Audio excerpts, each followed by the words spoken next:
Hey everyone, welcome to Counterparts. John Henry Soder here, along with George Batista, as always, and welcome to our show. I'm in a little bit of a mood. I'll let George do some hanging, but we're gonna have some fun. We're gonna be talking about classic TV shows, and I don't know, are they better? Are they more better? Are they worse? Are they different? Is it making the world a better place? We're gonna talk about that and a lot more. So come on back.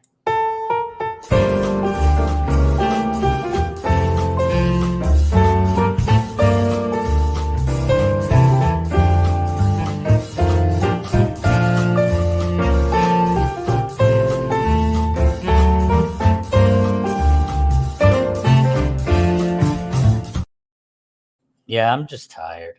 I think I had a long week, as you and I were talking about it, doing some editing stuff for a project that I'm working on for my day gig, and it was just a lot of editing and a lot of work, and so I had a long, because then I got back from Baltimore, went right into editing for that whole weekend, then the week, then this show, and then the week again editing, then the weekend, and now I'm here. So I'm like, Wow.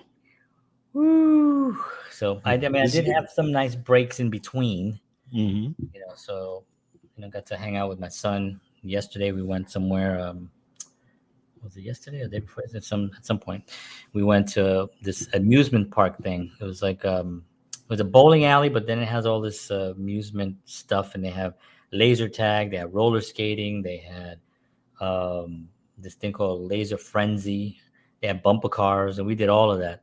So that was fun, and exhausted from that, but it was good. And now we're here. How you doing? I'm doing well. And yeah, we have one of those actually not too far here. Yeah, they're fun. I mean, you can knock out a billion things in Yeah, very in one true. shot. You can, So I thought it was fun. I got on roller skates for the first time since I used to Wow. roller skate all the time, Yes. and yeah, I got on, and I could still stay on. I went around, and I was like, oh, okay. My son could not get it. He was hanging on. The speed kept falling. He's like, I am not good at this. That would be pretty much me at that point. My daughter actually she's gotten pretty good at it. She Yeah, doesn't go a lot, but she kind of got the concept. But it took yeah, a while too, though. yeah. It's fun. Did she do the real roller skates with the four wheels on each, or is it the? No, she does the real roller skates. She does want she does want the blade ones, Yeah, I don't like those. but Those no, are she does her grandfather bought her a pair for one birthday. cool. And yeah, so she's used those. It's pretty good. I had those skates on, and a long time ago, and some some kids were looking at it, and they were like, "You got those skates from the '60s." I was like, "It's the '80s, all right." There was a lot of good shows in the 60s There and were the a lot. 80s, by the way. That's true. Yeah. Well, that's what we're talking about today. Well, I would say 70 to 80% of the television I watch, when I do watch television shows, are from those times. Yeah. Well, it was a softer time where the shows had to be funny. They didn't Yeah. have to be relevant. Mm, You see? mm, mm. And I think that's one of the big differences. And I'm sure that we're going to talk about that in today's episode.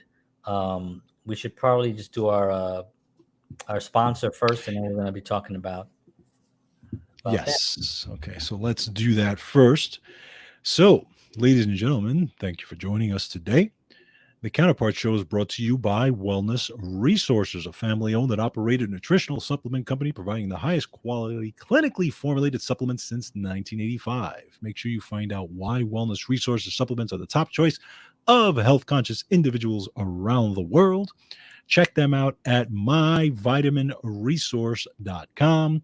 If you enter the promo code Counterparts, you will get free shipping on your order. And on top of that, you can take advantage of their monthly specials, which is today or tomorrow actually will be the last day to get their specials on weight management supplements and the leptin control pack. So it's 25 to 30% off on that. Believe me, folks, you will not regret these supplements. I've been using them for a long time and I swear by them. So again, it's myvitaminresource.com. All right, and we're going to be talking about classic TV shows today. Some of our favorites there you see on the screen, and of course, just so many. It was such a great time for television again because, in my opinion, there was no hidden agenda behind some of these shows. They were just shows. There were shows that had some of them had a purpose, some of them had a meaning, some of them had, like MASH, for instance, had like a deeper meaning because it was about the Korean War and there was a lot going on. But it was a comedy show, obviously.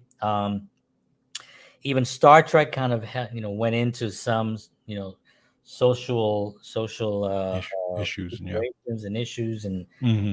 and they covered that a little bit, but it was done within the confines of that world, and it didn't it didn't take what was out there and put it into the show. It took what was in Gene Roddenberry's mind about what was going on there and incorporated it into the show itself, and the show was kind of reflected that, but it wasn't like a so obvious. It wasn't, it was very subtle on what it was trying to do, but it got the point across. And again, all of these are my opinions, and because I'll say I'm a little crabby, so I might actually go off on some of these shows. But it's interesting. No, George, listen, I don't know. Don't Folks, start. He gets like this sometimes. He needs to just take his little pill, and then he'll be better. Little pill. John, the little pill that the doctor gave you. You remember, you have to take a nap today, John. Did you take a nap? Yeah. We all know this. John has an imbalance in here. That's been proven not to exist. What are you talking about? But no, what's interesting is that when you look at that, back then, the creators, because there was always the executives, right? The corporates that, run the thing. There was always that whole thing, CBS existed way back in the 60s or whatever. But the people who created the shows were able to just create, and then, like you said, incorporate, hey, let's take some of those things that are happening incorporated into this show, versus today where now they're pressured, where they have to take something and actually put it into the show. Right. Forget about the creativity piece. Right. It's no. You have to take what's out there, and they're almost kind of forced to do it in a certain way. They are forced to do it because the sponsors are the ones that are forcing them to some of the sponsors anyway. But we also, all these network, NBC, ABC, CBS, or maybe ABC later, but I know NBC for sure.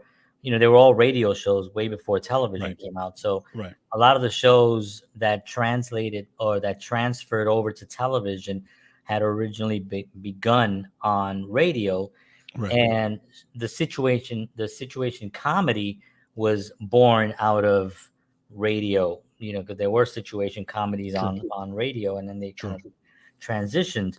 But when you look at let's look at the sitcom for a second, because this is kind of like all the shows that we're probably referring to, or a lot of them have to do with that, with the sitcoms.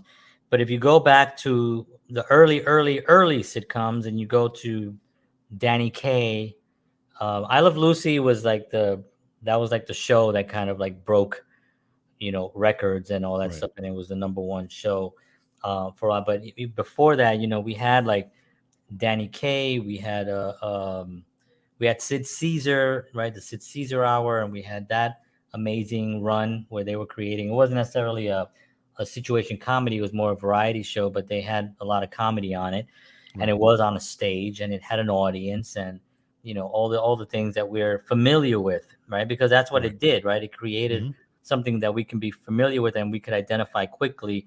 Okay, this is a show about a family. Right. Great, let's go. No, there was no this deep thinking where today, you watch a show like Breaking Bad, which was a great show, or one of these other series. What's the other one? The dark one, the really dark, the very famous dark one. Anyway, I can't remember, but um, all these shows have a lot of you have to be very emotionally involved. You have to throw yourself into this world, and sometimes it can be a little exhausting. It's very draining. It's very it puts you in, it makes you feel uncomfortable. Some of these shows, the I'm talking about the ones in the last 20 years, right? Hmm. um and that to me is the big difference between the sitcoms that were developed in the 50s, that kind of went over to the 60s with the Brady Bunch and all those other shows, that there was an understanding that this was pure entertainment to pull you off of Right. being too heavy and being too dark and things like that. I mean, there were shows that were, the Western, the Westerns were big, right? Yeah. So Westerns, you had the Rifleman, right? You had Hmm. Bonanza, and you had these kind of TV shows that were kind of fun shows, but they did have their little edge to them. You know what I mean? But they're Westerns, and that was the Yes. genre of the Western. Right. When you're talking about the situation comedy, which really, what was the last, what do you think was the last situation comedy that people can look at and be like, oh yeah, this was funny. This was, this didn't make me, have to think of like social injustices in the world. Well, for Not that I me, don't think they don't exist. I know they exist, but if I'm spending half an hour to be entertained, I want to laugh. I want to watch Three's Company. right. I want to watch something that is just entertaining and it's funny. Well, for me, I would say one of the last ones was, I would say, what, maybe Big Bang Theory. Yeah, yeah. I mean, that was a huge, huge show.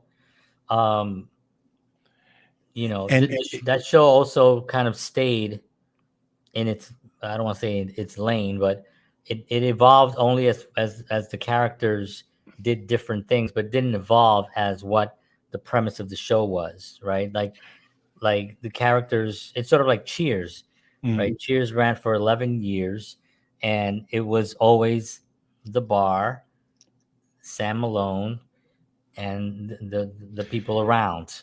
That yes, kind of stayed. They kept that it true. kept the main thing basically. Main It thing, yeah, just, yeah. yeah, Where some shows kind of can go, I think that's where they lose themselves a little bit. right, They right. kind of go into other areas and they try to evolve, and I think they lose the main thing that was actually made it successful.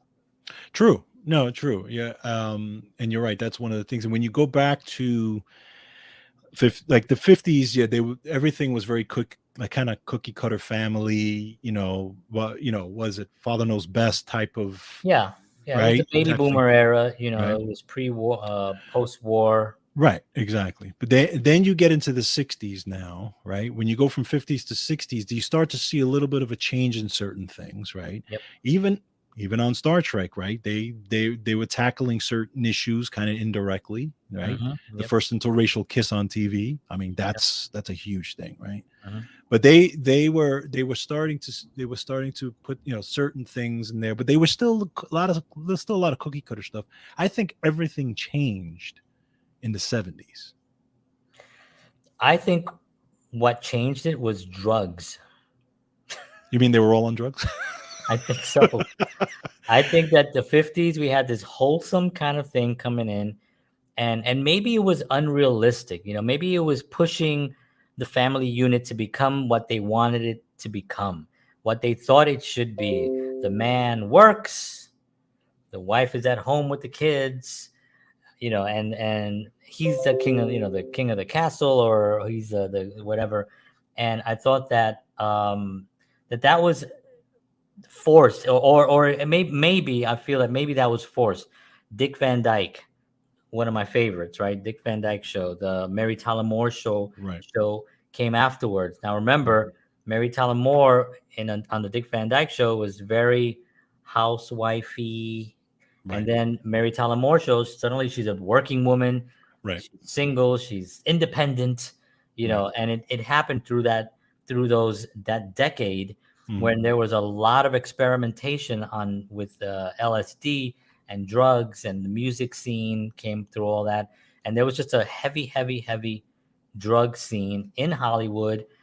I mean, it's still there. I mean, there's other horrible, even more horrible things going on there, but at least this drug thing that really, I feel, clearly penetrated these shows, because as they went on past the 60s and went into the 70s, you started seeing a lot of different types of things being okay in the 70s, things that were like we obviously we can't talk about the 70s shows without talking about Norman Lear, and who developed so many of those shows that were very controversial at the time, Right. and it created um it it, it created a conversation, and that I think was where for me things started losing.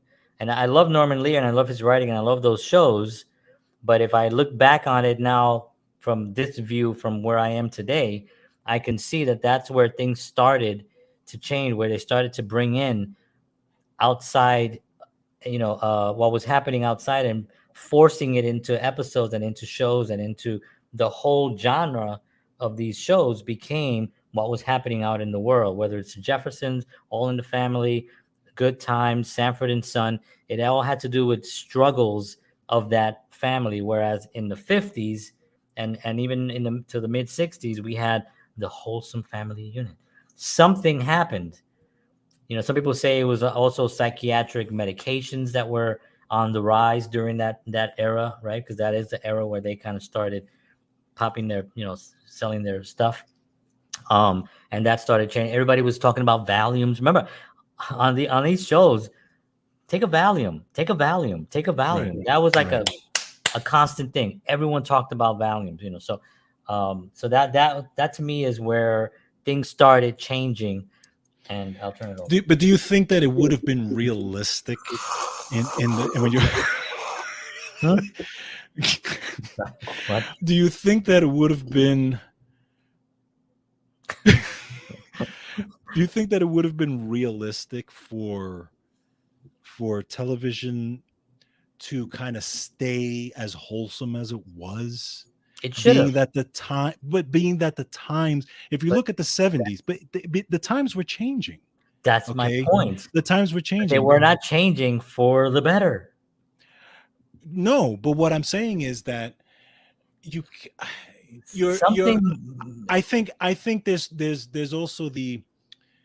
also the thing of being like okay, we talked about like Big Bang Theory just being Big Bang Theory, right? That's fine, and I get that. But then but do you not think that there should be shows that do bring in some of this stuff also, that do make people think and say, I mean, they did it in a way where it was still comical. They did it in a way where it was just there, right? The the African American woman being married to the white guy, and that being a funny thing in there, it was just there. It was just written into the show. And and even the comedy behind that was all written into the show as just yeah. there. But I mean, you have to understand that also the writers were really great, right? The Correct. writers were really great at that time. um, and so they can take something that was outside a social issue and bring it into a comedy world and make it do that, make it fit in. I Right. mean, even if you go back and you listen, even if you go back earlier and you go to the Dick Van Dyke Show and My Three Sons, and really look at those shows, there were social issues that were there. They just weren't pushed down your throat as much Right. as in the 70s, where the whole episode had to do with a certain thing. Now, within that, now it wasn't the whole series. Like, let's take a show like All in the Family, for instance, right? They had a tremendous run with just being funny, right? Right. Just funny. Now, of course, that show started with a heavy conservative, which they always made look to be like a fool, and Mhm. then a very very liberal guy, and they kind of always clashed. Right. And then you had the black neighbor, you had the Jeffersons, Mm, and that became a whole thing. Then you had guests coming in. You had a transvestite, that they called them transvestite back then, right? They right. who was on All in the Family, which was a big deal to have something like this on television, right? Um, like you said, inter racial marriage, Right. another big thing. So they could have all those things. Those aren't the things that I'm talking about. I'm not talking so much about that. What I'm talking about is the shows didn't make it seem like there was hope as much as the shows in the 50s. There was always a happy ending. I'm a corny guy, right? I've been accused of all my films being have happy endings. I don't care. They do. I like to Mm. see things resolve in a way that makes sense, that it gives people the hope of something like positive about to happen. You should direct Hallmark. Right. Yeah. If you give me a Hallmark movie, a script, I would love to do it. I would work for Hallmark as long as those scripts are have nice endings. And Right. I'm not saying that there's no conflict and that there isn't things that are surprising in it, or that there's some tragedy within that frame, but it should end with some type of a hope. Because when people Mm. go to the movies, they go to the movies to escape. They don't go to Right. the movies to come out and be like, damn, things are worse than I thought. You know what I mean? Right. And Right. to Right. come out Right. depressed. I mean, that's really, Right. we're entertainers, right? We're Yeah. there to put light into the world, Hmm. not darkness. So for me, if you look at those shows from the 50s that have that positive, at least they ended positively. You look at the Brady Bunch and Partridge Family and those kinds of shows. They would had their little conflicts, and at the end, they all loved each other, and it was fine. And it kind of we like that. I like that Sure. Sure. personally. In Sure. the 70s, I feel that minorities got misrepresented in the 70s. And of course, I'm not a woke person. I'm not about to say racist, you know what I mean? But it was just the way things were written in those shows, like Good Times. I could not watch Good Times because I was living in the projects. I was living that life, and this family could not get a break. Right. It was like one horrible thing after another. Every time you think that something was good, boom, they got shot down. Every time, it was just like Sanford and Son, depressing, just depressing overall. Then you had the Jeffersons, right? Moving on up, and that was actually good. And I was like, okay, cool, this is cool. And that actually gave me a little bit of more hope, you know. Then you had All in the Family. He kind of like just stayed, and that show. First of all in the Family is one of my favorite shows. It Yes. made me laugh my ass off, and it made me cry my ass off. I mean, Right. there were episodes there where you were just bawling because that's how good the writing was, and that's how good those actors Yes. are. You know what I Yeah. mean? But it was just a different time and it just seemed like it all happened during the 70s where this became okay to represent any minority group any way that they want, any way that they wanted to represent it. They did that. And if you go back to the 40s, in Harlem, the the blacks that were living in Harlem, that was a renaissance, man. They were running that whole place. Hmm. There were clubs, they had people with money. There were, something happened to bring that down, but that was not that the Good Times just doesn't represent that era. That was Right. like if you go 20 years earlier, that did not exist. But Right. suddenly here we are on television, and they're living in the projects, and they're poor, and they can't get a break. The father dies, and now everybody's got to go back to work, and it's just one struggle after another. And I did not like that.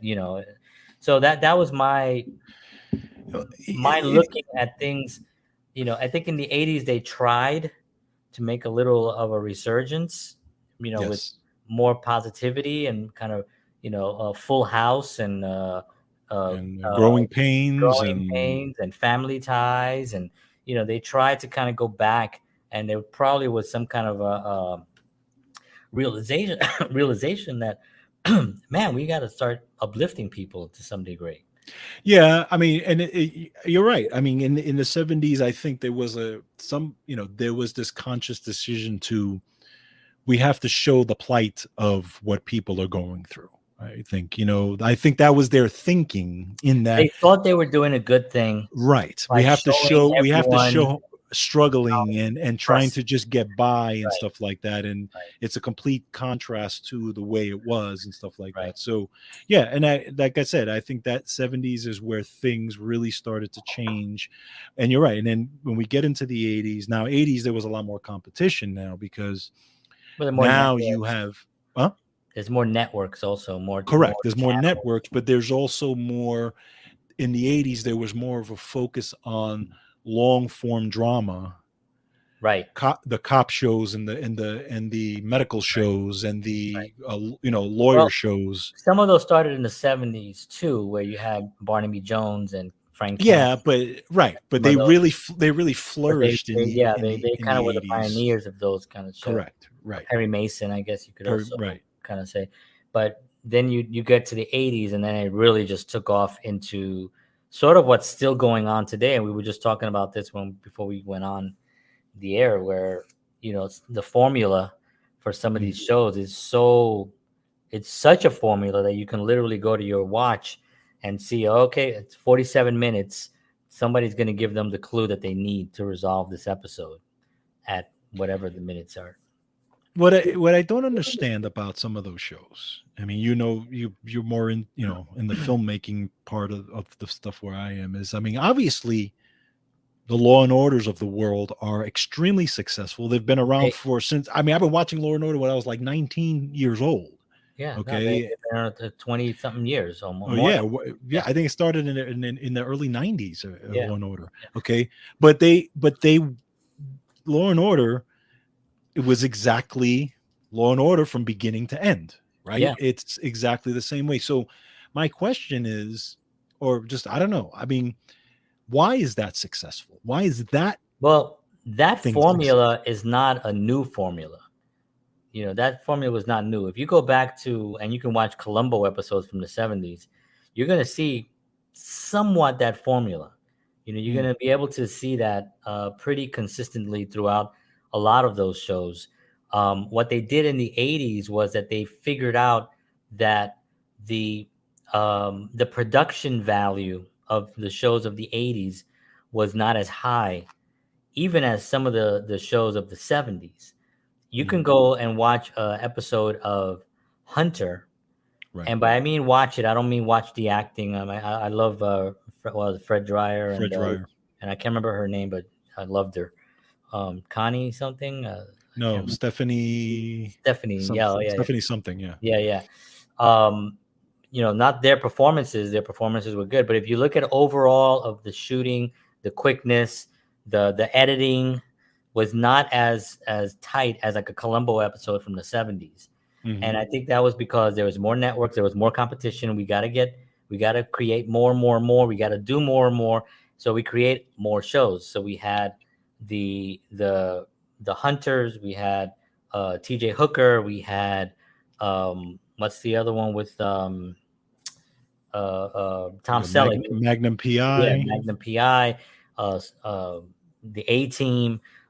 All these shows had their own. Although the A Team I thought was really great, and they had George Papard was in that, Oh yeah, he's and good. he's a great actor. And I mean, Yeah. and all those guys were like really Mm, great actors, and that was just a fun show because that was kind of different. right. Um, but generally the cop shows, they have that formula. With Law and Order, what they did was they really I mean, Law and Order has the best writing. I mean, they just have good writers. They were shooting in a place where there was a lot of people to choose from. Remember, if you're in Law and Order one week, there's a pretty good chance you're not going to be seen again for a couple of years because Hmm. they already Hmm. saw you there. You know Right. what I Right. mean? So, but New York City had so many actors and so many players, that you can. I had friends that were cops on lots of episodes. They always play cops. They were always in the background. They had their Hmm. uniform that they used, and every time there was an upgrade of the uniform, whatever, they would get that piece. So every time they got called, they would show up for Law and Order, and they would get a day's. They were union, a lot of them, so they make some good money for a couple of days' work.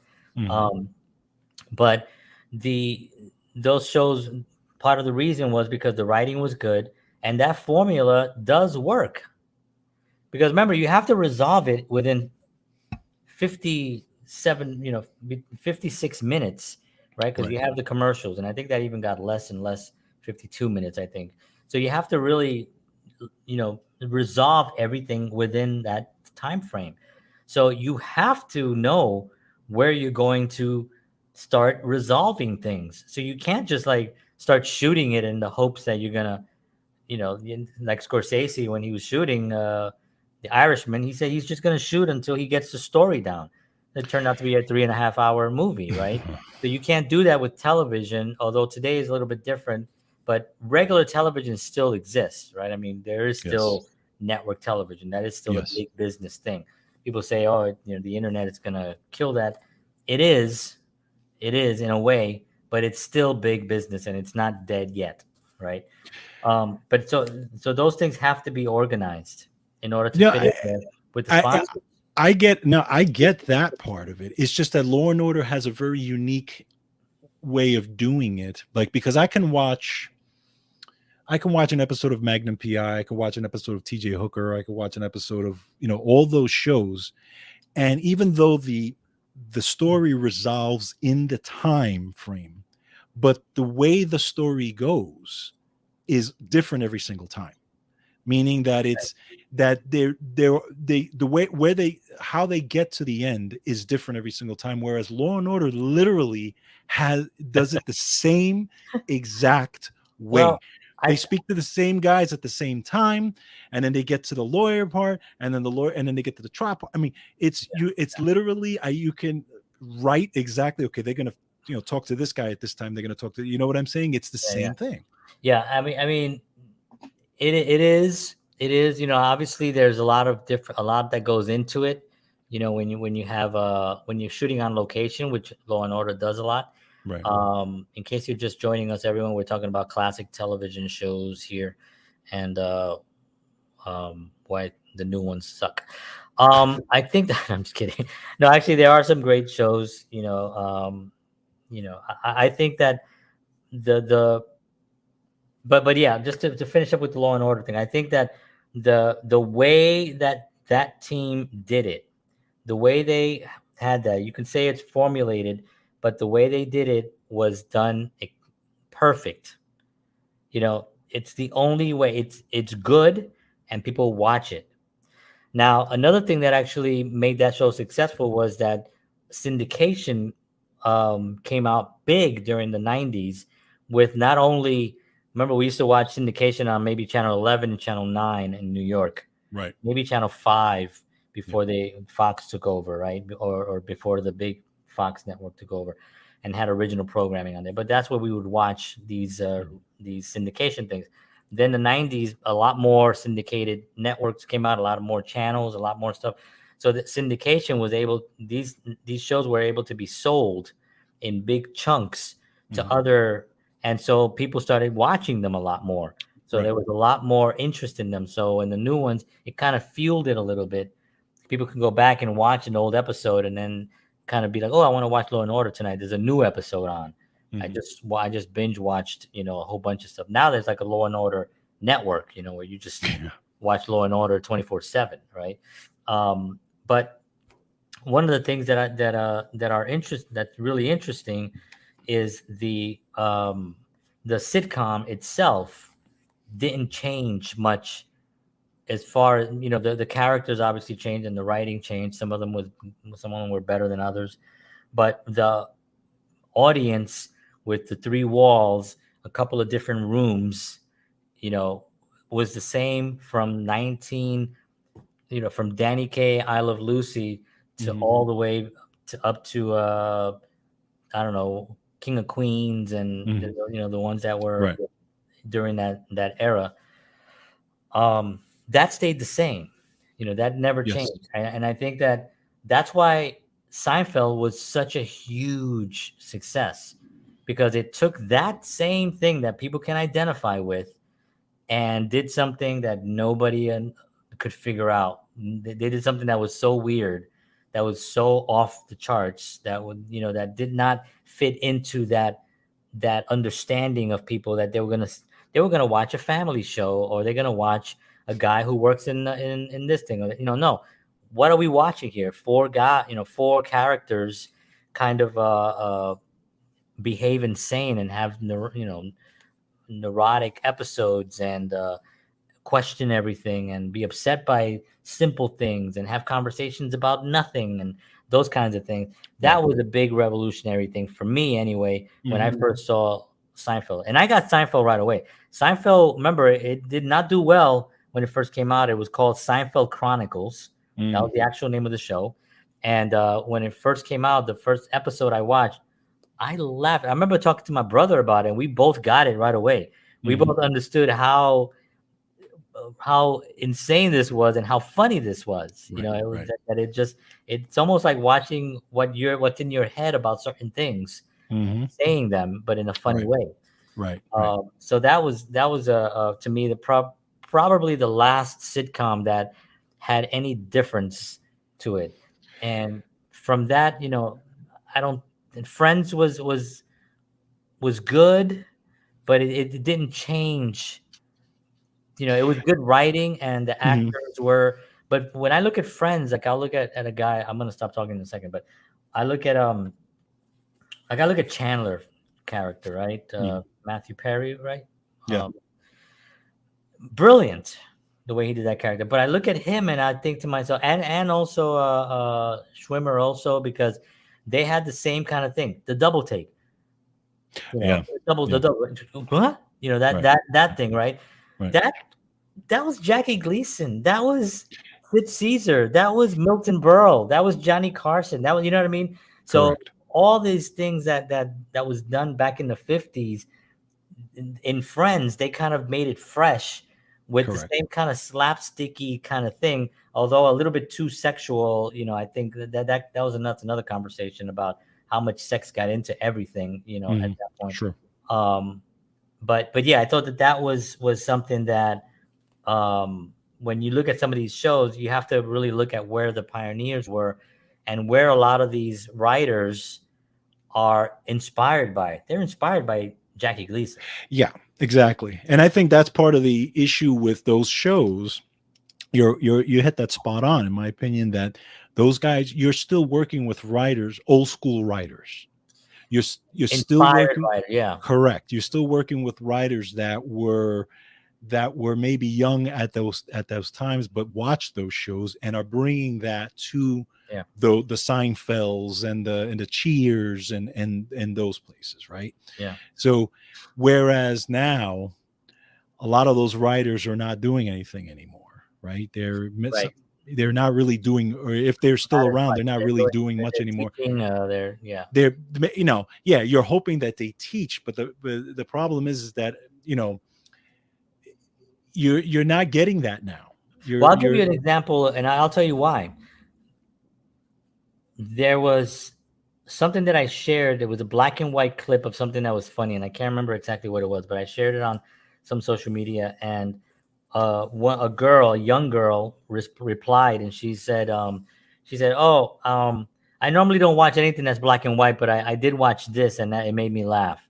So I normally don't watch anything that's black and black white." and white. So this was somebody that was in her, I don't know, maybe whatever, 20s, mid 20s or something. So it's getting lost because it's just not becoming, it's not shared by her parents, like my Correct. parents. I mean, I wasn't born in the 40s and the 50s. I was a 70s kid, Hmm. right? So I only saw, and I didn't really watch TV in the 70s because I couldn't understand everything that was going on when I was 5 or 6 years old. You know what I Right. mean? But it wasn't until when I was 10 and 11 that I was inspired by those shows of the 70s. But my parents and my grandparents and my grandfather in particular would always put on the Three Stooges, the Marx Brothers, the Lone Ranger, and we would always watch these old black and white shows. So I grew up thinking that was just another a time, but it was also good quality stuff. Yeah, and same thing with me. Okay, Syndication was huge, right? Syndication. I mean, that's how I watched a lot of those old shows. When I was a kid, Right. Yeah, you I could have grew up watched. I grew up watching I Dream of Jeannie Yeah. these shows that were on, when I was a baby or before my Yeah. time. Okay, Like every night. exactly, exactly. Now, but when you look at today, where are you going to find those shows? Right. Where are you going to find them right now? Well, We there have a are networks that play them, Nick at correct. Night and stuff like that. Well, correct. Okay. But who is going to, how many of the young people are going to watch them unless, just like you Nobody. said, unless the parents are fit? Now, I do that with my daughter. Okay. Yeah. I want my daughter to know what life was like back then. Yeah, I do that with So, my kids too. so I show her the old shows. I show, we watched Full House and Growing Pains and those types of shows. I even show her clips of Dick Van Dyke. She Yeah, my watches daughter I loves Full House. Right, exactly. My daughter watches I Love Lucy when she gets a Yeah. chance to, see old clips of it. She loves watching that stuff. But it's because I consciously made the effort to show them that. Now, again, you have this problem where now you've got a million avenues of watching stuff, right? So Between much. Netflix and Hulu and if you're not consciously seeking this stuff out, it's not there anymore. Back then when we were kids, it was on because you only had a couple of networks, right? You Couple of only had a channels. few Yeah. networks, and it was either a new show or a show on syndication, and that was Right. it. Right. Okay. Now you've got a million things to distract you. These kids these days have no clue what went on back then. Just the cell phone alone Right, is exactly. is So unfortunately, a lot of that stuff is going to get lost yeah. because of that. Those shows and all that comedy, and then now we're bombarded with what they say is relevant now. Yeah. And that's And why we have to really support our writers who are still on strike. And, my heart goes out to them because what they want, if they would have just paid them what they wanted, they wouldn't have lost as much money as they've already lost, and they're right, going to lose. It's not even that much, but they don't value the writers anymore because how fast, remember reality TV came out as a solution to not mhm, needing writers, right, yeah, and then all these shows became successful and you didn't need a writer, you just needed an idiot that you right, told them you're going to go in that room and you're going to talk about this, and they go in there and they do it, and somebody films it, and they right, get them upset, and they interbulate them, and they make them fight, and they put the cameras on them, and somebody goes and edits this piece of garbage. And for me, it's like, the writers are the ones that put it there. if right. if there were no writers, we'd have none of these shows that we're talking about. True, None of these shows, because somebody true, could develop it. Even Norman Lear developed it. He wrote some, but he had writers. right. Sid Caesar, we talked about Sid Caesar, funny, really one of the funniest guys ever on television. But who were his writers? Mhm. Neil Simon, Woody Yeah, Allen, Mel Brooks. These yeah, were his writers. You know what I mean? So it's like, where are the writers? For tomorrow is what I get worried about.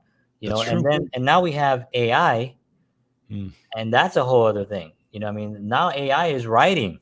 yeah, Now, will AI ever be as funny as a human? No, because a AI has to experience an emotion, right? We have to experience an emotion about something and then interpret that in a way that's going to be humorous or sad. right, That takes a human person, that takes a spiritual person to feel. AI will never have that. Yeah, they'll grab a whole bunch of feelings from and throw them in there. And will there be a movie or a TV show that was completely AI generated? Absolutely. yeah, sure, Absolutely, it's going to come. And it's going yeah, to come probably sooner than you think. of course, Will there be songs and all that stuff that are AI driven? Absolutely. Will they have soul and eventually crash? Absolutely. They will. They will. It will happen because there is no soul to them. Another thing is that people like the idea of seeing. Let's talk about music for a second. Let's just talk about TV. A TV show AI driven, right?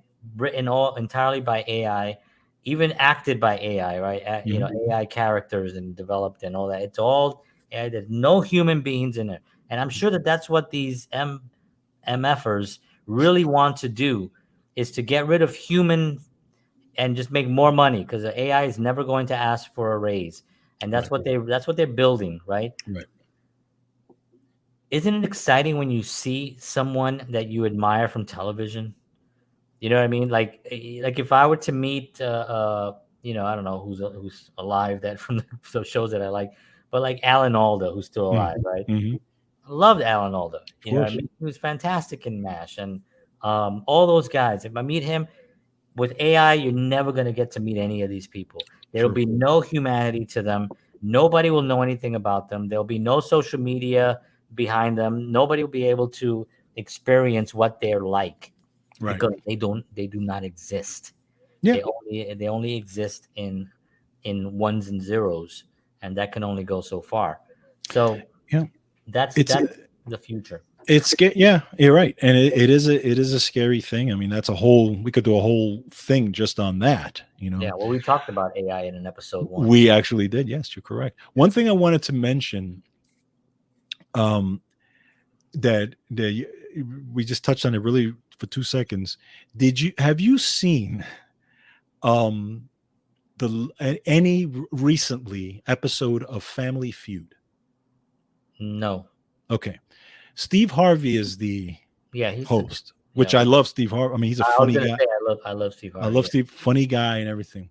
But if you can, and I've watched Family Feud since I was a kid, right? Richard Dawson Richard and Dawson. there was another guy who did it too, Imagine Richard Dawson kissing everybody today. right? But if you watch Family Feud today, it is, I would say, 80 to 90% of it is it's all Yeah, sexual,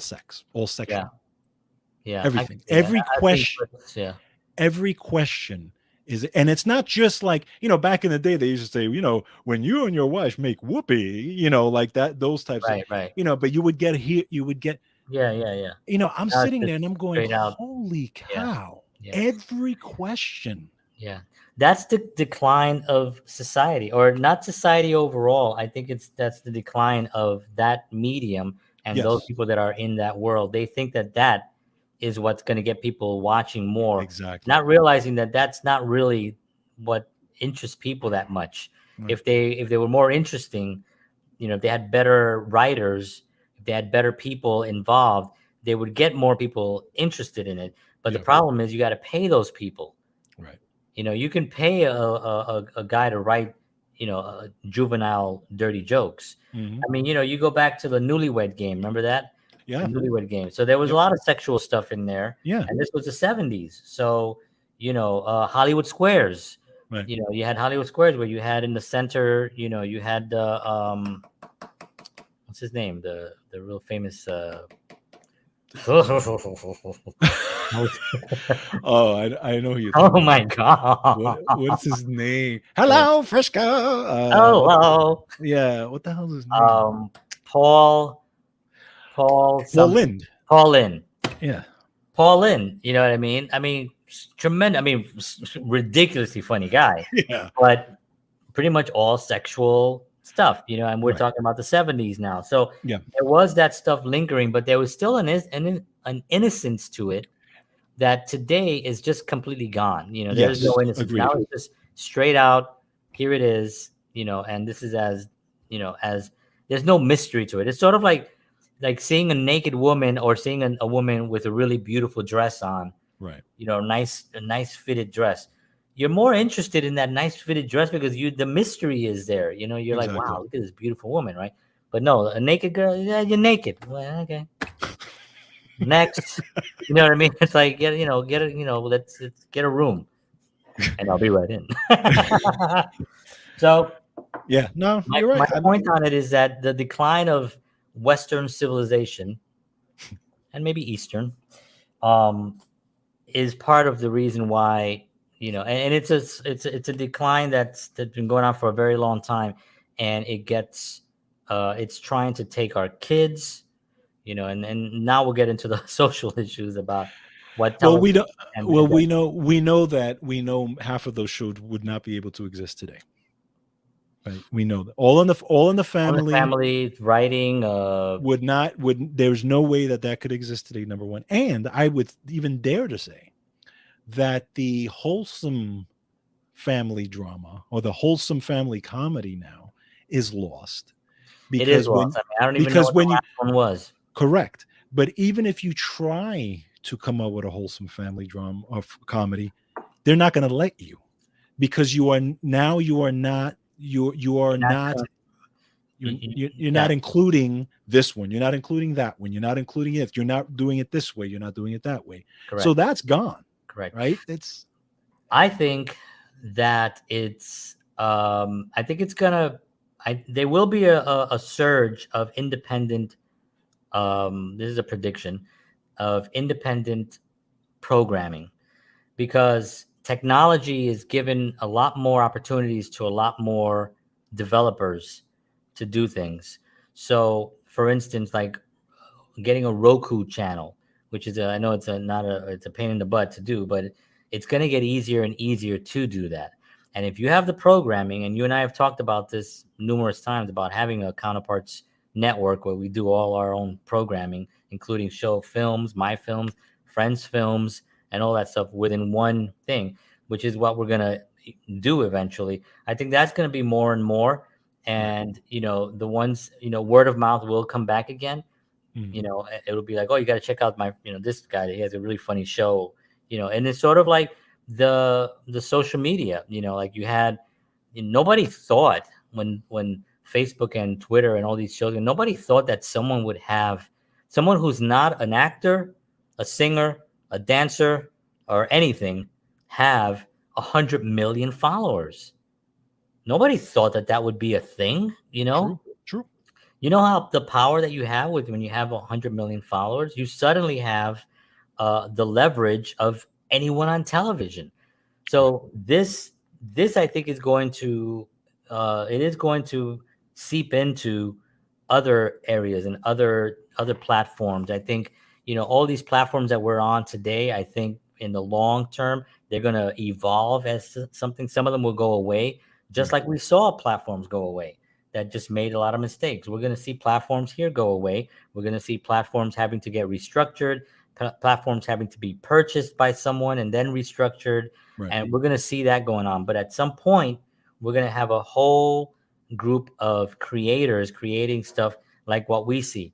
One of the people that I would say the most is Nate who's a stand-up comedian, and he has Nate Land, and he Mhm. has a channel on YouTube. And his thing is to just make people laugh. Right. Just be funny. We don't Right. have to be dirty. He's a clean comedian. He Right. doesn't go out and say I'm a clean comedian because he doesn't Mhm. have to, because he's just funny. Right. It's the same thing with all the guys that are on his podcast. They're funny comedians. They don't have to, use the F word to be funny. They don't Mhm. have to go use sexual innuendos to be funny. They're, Right. what I mean? And that viewpoint with guys like Nate and other groups, other individuals that are, and us, people like us that really want to put out something that's going to have a little bit more, uh, where you can turn it on. I could turn on Nateland and with my kids in the room. Right. I almost can't do that with any other podcast. That's the thing. I Right. can't do that with any other podcast. I can't do that with Joe Rogan, even though I like Joe Rogan. Mhm. I can't Mhm. put it on because F bombs are everywhere. Right. And Right. again, I F bomb. You know what I mean? Not on the show as much, but Mm. it's not like I have a thing on that. I'm just saying that it's not something that I want blasting out of my my little tube radio that I have over there. you know, I just think that is something that's going to happen eventually. Yeah. Well, I mean, it's possible. It's possible. Again, there's so many different mediums now, and you got so many different. I mean, it's Not the incredible how many. majority that like this stuff. Right. That's what kills me. It's not the majority. Do a poll. You yourself just do a poll. Find 10 people that friends, family, people at work, whatever you want to do, and ask them what show they prefer or what type of show do they prefer. Do you prefer shows that have a lot of sexual content and violence, or do you prefer a show with more wholesome family values? Just ask that simple question. Right now, you would think, well, most people are going to say, of course, family. Yeah, because that's the truth. That's what people really, really do want. Yeah, but then why? Okay, but if that was the case, why would they push that more? Because they think, first of all, I think it's an overall agenda to weaken the mind of the individual. You can control them if you can, if you start putting out a lot of ideas in visions, in flashes, a lot of quick things, especially young kids. You flash them to death with a whole bunch of stuff. You put out violence. You put out things. You put, the media. You put out all the stuff that's happening. You keep putting out that. You put people into a state of fear. You put people into a state that they can be easily controlled, and that's what they use it. Remember, television is programming. They have programming. That programming is to program the individual to behave a certain way. So I don't for a second think that all these shows that we're watching didn't have another agenda behind them, even Mhm. from the beginning, Sure. till today. They all were selling products. They all were trying to make money. Every single one, from radio show all the way to where we are today, is all about making money. And how do you make money? You have to get people to watch. And how do you make people to watch? You make it either controversial, you make it something that's interesting, Right. or you make it funny. That, what a concept. You make it funny. If you can get lightning in a bottle, like a Seinfeld or Friends or The Office or one of those shows, fantastic. And if that happens, if it doesn't, it's okay. We're gonna still put up a lot of stuff and a lot of garbage out, and we're gonna just bombard people. I think there's a bigger agenda here. I Well, I really mean, you do. could, well. Again, to me, social media accomplishes Social media that. has a Okay, whole, so I think, I mean, part of that as these well. how many billions of dollars go into research and development of social media platforms just to take you off task of whatever it is that you're doing, Yes, to to up to your to scrolling. yes, Like, they to they get you know to how you're watch. scrolling, and if you like music, Right, they're gonna boom. right, A music and ad. television, not only television as far as just regular television networks, okay, but television in terms of platforms, the Netflix and the Hulus, also have to compete with social media. True, but a lot of them are actually now owned by the conglomerates. No, So I understand that that, but that's where the that's where it's a bit of a tragedy. Social media used to be social, right? It's not social as no, much it's not. as it is Yeah, as it's just an enterprise to sell products. of course. We use it here, and we feel anyway that we have something to say, you know but yet we're constantly battling, not saying the right, saying the wrong thing, Hmm. right? We don't want to be banned, we don't want to be censored, we don't want to be blacklisted. Personally, I don't really care at my Right, age.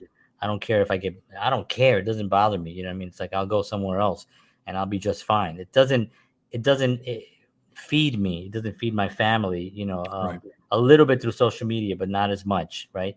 right. So, but I wanted to show some of the shows that I like. Oh, hey.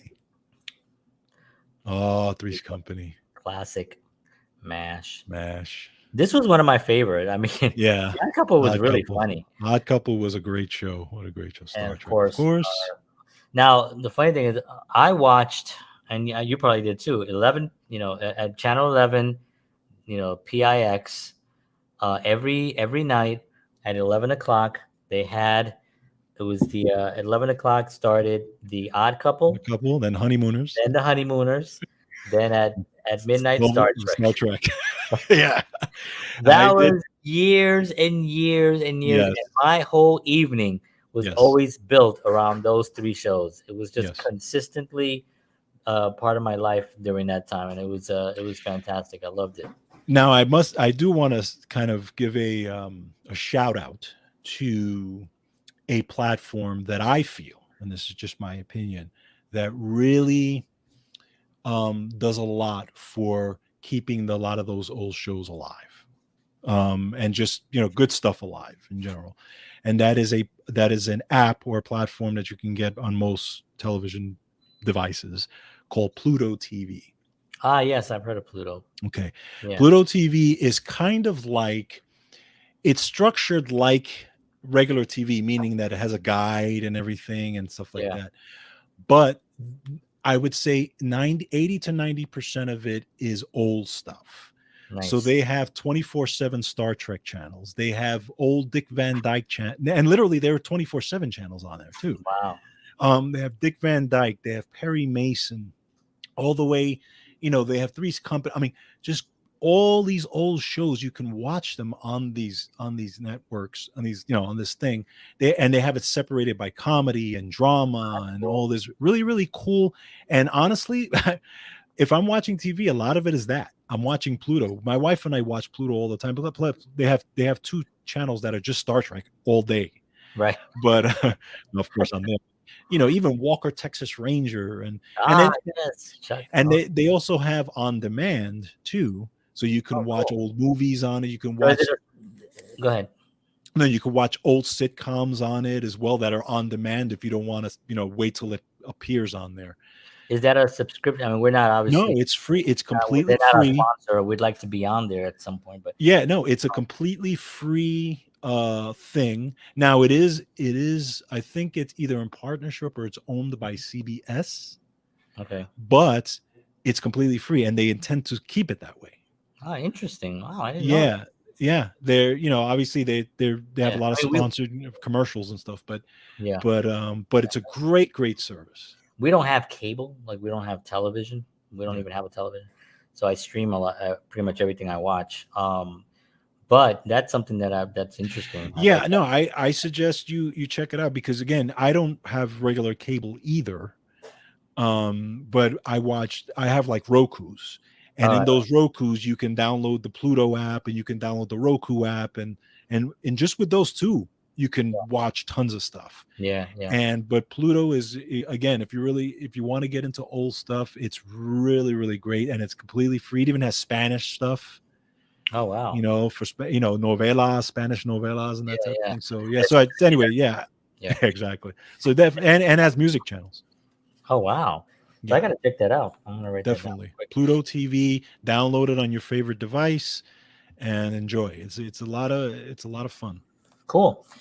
So there you have it, folks. We can probably go on and on because we had a lot to talk about within the what we can actually talk about on this platform. Now, eventually, Bob Ross mints.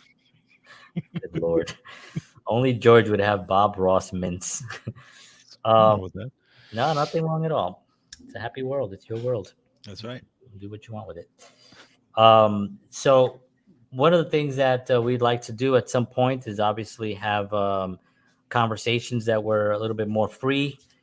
Obviously, when we talk about the hidden agendas on some of the programmings and stuff like that, we want to break into more conversations. But eventually, we will be doing more of that on other platforms, which will at this time remain nameless, just for our algorithms to not crash if you mention them.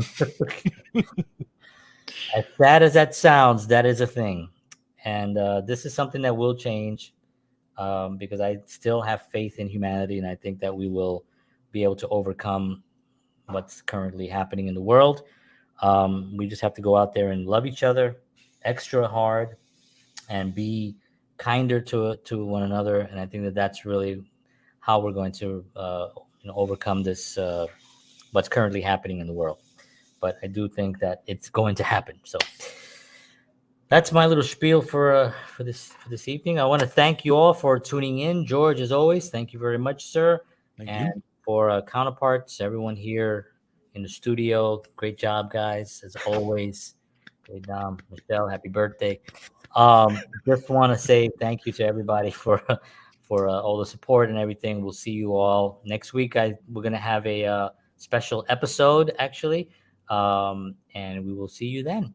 7 p.m. Central, 8 p.m. Eastern Standard Time.